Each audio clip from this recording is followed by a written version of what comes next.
Private ബസ്സുകൾ ഇന്നും തമ്മിൽ മത്സരിക്കുക. ഒരു റൂട്ടിൽ വിജയിച്ചു എന്ന് കണ്ടാൽ എല്ലാവർക്കും പിന്നെ ആ റൂട്ട് മതി.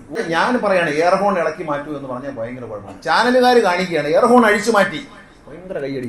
പൊതുഗതാഗതം ശക്തിപ്പെടുത്താനും സ്വയം തൊഴിൽ കണ്ടെത്താനും ഏതാനും ദിവസങ്ങൾക്കുള്ളിൽ 504 പുതിയ ബസ് റൂട്ടുകൾ MLA മാർ, പഞ്ചായത്ത് മെമ്പർമാർ, പഞ്ചായത്ത് പ്രസിഡന്റ്മാർ എന്ന് ജനകീയ സദസ്സ് കൂടി തീരുമാനിച്ച ഇതുവരെ ഒരു KSRTC ബസ്സോ ഒരു പ്രൈവറ്റ് ബസ്സോ ഓടിയിട്ടില്ലാത്ത കേരളത്തിലെ 504 റൂട്ടുകൾ ഏതാനും ദിവസങ്ങൾക്കകം സർക്കാർ പ്രഖ്യാപിക്കും. സ്വകാര്യ വാഹനങ്ങൾ എടുത്ത് പെർമിറ്റ് എടുത്ത് ഓടിച്ചുകൊണ്ട് ചെറുപ്പക്കാർക്കും സ്ത്രീകൾക്കും പുരുഷന്മാർക്കും സ്വയം തൊഴിൽ കണ്ടെത്താൻ ചെറിയ ബസ് മതി ഓടിക്കാനുള്ള റൂട്ടുകൾ ഇന്ത്യയിൽ ആദ്യമായി ലൈസൻസ് കൊടുത്തുകൊണ്ട് കേരളത്തിലെ ഗവൺമെന്റ് പ്രഖ്യാപിക്കാൻ പോവുകയാണ്. ഏതാണെങ്കിലും എല്ലാ ഉത്തരവും റെഡിയായിട്ടുണ്ട്. ഉത്തരവ് പുറത്തിറങ്ങിയാൽ മതി.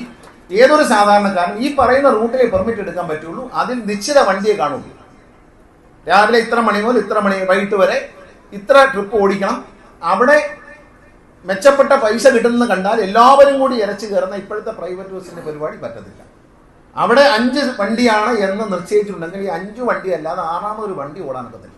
അപ്പൊ ഈ 5 വണ്ടി ഓടുന്നവർ രക്ഷപ്പെടും, അവര് നിലനിൽക്കും. കേരളത്തിൽ ഈ പറയുമ്പോൾ ഒരു മനസ്സിലായി, ഈ പ്രൈവറ്റ് ബസ് ഉടമകൾ പറയുന്ന മനസ്സിലായി 38,000 പ്രൈവറ്റ് ബസ് ഉണ്ടായിരുന്നു. ഇന്ന് 8,000 താഴെ പ്രൈവറ്റ് ബസ്സുകൾ. 2001 ഞാൻ മന്ത്രിയായിരിക്കുമ്പോൾ 26,000 28,000 പ്രൈവറ്റ് ബസ് ഉണ്ടായിരുന്നു. പിന്നീട് 2005 ആകുമ്പോഴേക്കും 2006 ആകുമ്പോഴത്തേക്കും 35,000-ലധികം പ്രൈവറ്റ് ബസ് ഉണ്ടായിരുന്നു. ഇവര് തമ്മിൽ മത്സരിച്ചു. KSRTC ആയി മത്സരിച്ചു. KSRTC നശിച്ചു, പ്രൈവറ്റ് ബസ് നശിച്ചു.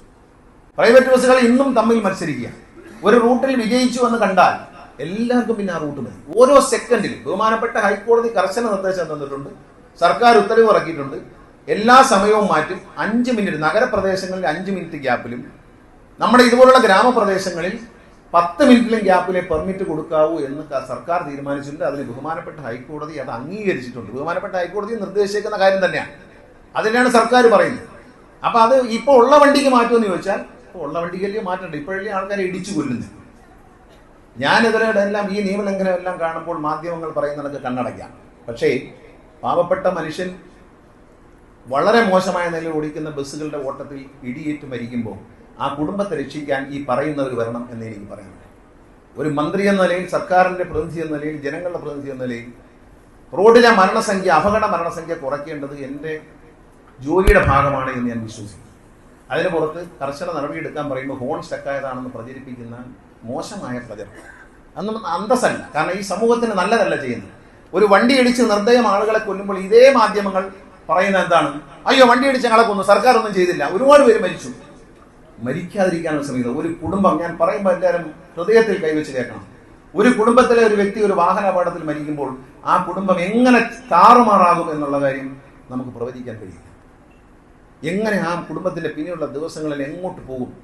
ഏതായാലും അവർ ഉയരങ്ങളിലേക്ക് ചവിട്ടിക്കയറത്തില്ല. ആ വീട്ടിലെ ഗ്രഹനാഥനോ ഗ്രഹനാഥയോ പോകുമ്പോൾ, അല്ലെങ്കിൽ ഒരു മകനോ ഒരു മകളോ പോകുമ്പോൾ അവിടെ ആ കുടുംബത്തിലുണ്ടാകുന്ന ദുഃഖം, ആ കുടുംബത്തിലുണ്ടാകുന്ന ഒരു പ്രശ്നം, അത് പോസിറ്റീവ് അല്ല, അത് നെഗറ്റീവ് തന്നെയായിരിക്കും. ഒരിക്കലും ഒരാൾ മരിച്ചുപോയി അതുകൊണ്ട് ആ കുടുംബം രക്ഷപ്പെട്ടു എന്ന് ആർക്കും പറയും ഇല്ലല്ലോ. ആ നഷ്ടം വലിയ നഷ്ടമാണ്. വളരെ സന്തോഷത്തോടെ പറയാം, കഴിഞ്ഞ വർഷത്തേക്കാൾ 278 മരണം കേരള സംസ്ഥാനത്താകെ റോഡിലെ മരണം കഴിഞ്ഞ വർഷത്തേക്കാൾ ഈ വർഷം കുറവാണ് എന്ന അഭിമാനം ഗതാഗത വകുപ്പിനുണ്ട്. കാരണം ഞങ്ങൾ എടുത്തിരിക്കുന്ന നിലപാടുകൾ, ഉദ്യോഗസ്ഥരെടുക്കുന്ന നിലപാടുകൾ, ഇതിനു വേണ്ടി ചെയ്യുന്ന കാര്യങ്ങൾ ഞാൻ പറയാണ് എയർ ഹോൺ ഇളക്കി മാറ്റൂ എന്ന് പറഞ്ഞാൽ ഭയങ്കര കുഴപ്പമാണ്. ചാനലുകാർ കാണിക്കുകയാണ് എയർ ഹോൺ അഴിച്ചു മാറ്റി, ഭയങ്കര കൈയടി. അതൊന്ന് അഴിച്ചു മാറ്റൂ, ഹൈക്കോടതി ഉത്തരവുണ്ടെന്ന് ഞാൻ പറഞ്ഞാൽ ഭയങ്കര കുഴപ്പമാണ്. നമ്മൾ പറയുന്നത് ഇത് പറയേണ്ടവനാണ് ഗതാഗത മന്ത്രി, പറഞ്ഞു തന്നെ ആകണം. അല്ലെങ്കിൽ അയാളെ സംശയിക്കേണ്ടിയിരിക്കുന്നു എന്നാണ് എൻ്റെ വിശ്വാസം. അങ്ങനെ പറയാത്ത ആളിനെ സംശയിക്കണം. ഞാൻ അങ്ങനെ പറയും. എന്നെ തെരഞ്ഞെടുത്തത് ജനങ്ങളാണ്, ഈ ചുമതല ഏൽപ്പിച്ചത് ജനങ്ങളാണ്. ഇടതുപക്ഷ ജനാധിപത്യ മുന്നണി സർക്കാരിലെ ഒരു മന്ത്രിയാണ്. എൻ്റെ ഡ്യൂട്ടി ഞാൻ നിർവഹിക്കും. എന്നെ തടസ്സപ്പെടുത്താൻ ശ്രമിക്കരുത്. അത് നന്മയ്ക്ക് വേണ്ടിയാണ്, ഈ നാട്ടിലെ ജനങ്ങളുടെ നന്മയ്ക്ക് വേണ്ടി മാത്രമേ ഞാൻ ചെയ്യൂ. നമ്മുടെ നാട്ടിൽ എന്ത് ചെയ്താലും എതിർക്കാൻ കുറച്ച് ആൾക്കാരുണ്ട്. ആ എതിർപ്പുകളുടെ ആവശ്യമില്ല. നമ്മളെ തെറ്റിദ്ധരിപ്പിക്കും മാധ്യമങ്ങളിലൂടെയും ഒക്കെ, സാമൂഹ്യ മാധ്യമങ്ങളിലൂടെയൊക്കെ അവനവൻ്റെ അറിയാത്ത കാര്യങ്ങൾ വലിയ കാര്യമായി അവതരിപ്പിക്കും, വലിയ കാര്യമായിട്ട് അവതരിപ്പിക്കും. സയൻസ് അറിയാത്ത സയൻസ് ചിലർ സോഷ്യൽ മീഡിയയിലും മാധ്യമങ്ങളിലും പറഞ്ഞു. എന്താണ്?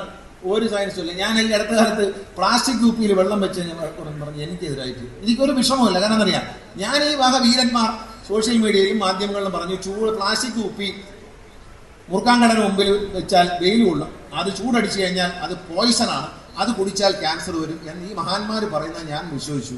അങ്ങനെ ചൂടുവെള്ളം കുടിക്കണ്ട, ഉരുകിയ വെള്ളം പ്ലാസ്റ്റിക് ഉരുകിയ വെള്ളം കുടിക്കണ്ട എന്നേ ഞാൻ പറഞ്ഞുള്ളൂ. അല്ലാതെ വേറെ അപകടമൊന്നുമില്ല. അപ്പൊ അത് വിമർശിക്കേണ്ട കാര്യമല്ല.